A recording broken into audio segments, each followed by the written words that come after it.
Okay, welcome to topic 3. So this week we are examining the republic and its democracy. So what we have in our country is not a democracy. We have a representative republic. A democracy is where every single person votes on every single thing. So all those things that our legislators are voting on in Washington, D.C., if we were a true democracy, we would be expected to learn about each of them and vote on each of them. We are a representative republic. So you're looking at how things have evolved. So originally we had the Articles of Confederation.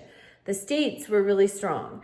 We were afraid of a strong central government after breaking free from the strong monarchy in England.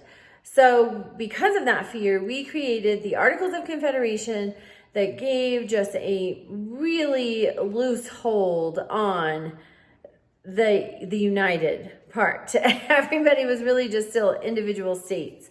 So you're looking, are you a federalist? Are you advocating for the Constitution? Or are you an anti-federalist? Do you want the states to stay strong?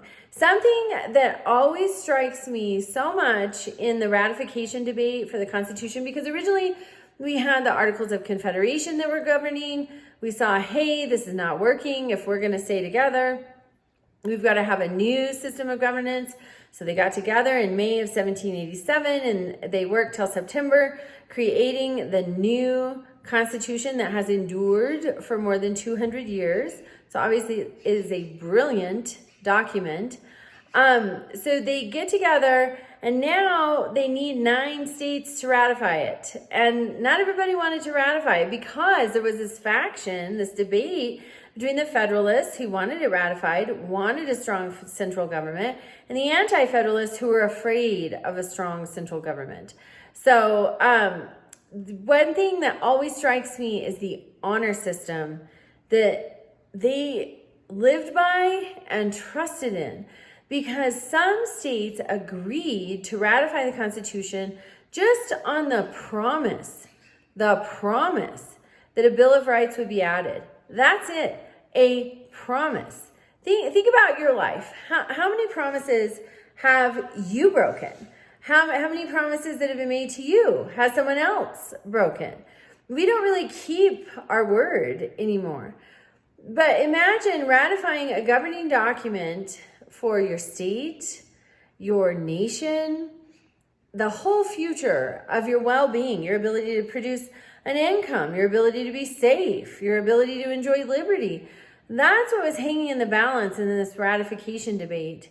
And just based on a handshake and a promise, some states ratified it because they were told the Bill of Rights would be forthcoming. The Bill of Rights is not added until 1791.